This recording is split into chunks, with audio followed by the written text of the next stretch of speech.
Dues pel·lícules que ens parlen de l'article 10 de la Declaració. T'animem a conèixer què diu aquest article de la Declaració donant una ullada a la descripció del vídeo. Atticus Finch, un advocat que viu a l'Alabama dels anys 30, és considerat un home de principis honestos i ferms. Tot i l'ambient racista on viu, accepta portar el cas d'un jove negre, Tom Robinson, acusat injustament de violar una dona blanca.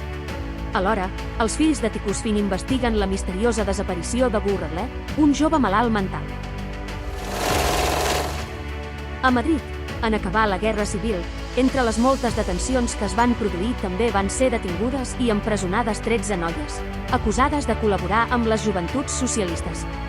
Com a represàlia per un atemptat comès quan ja estaven empresonades, en què van morir 3 persones, entre elles un alt càrrec de la Guàrdia Civil, van ser afusellades 5 dies més tard, juntament amb 43 persones més.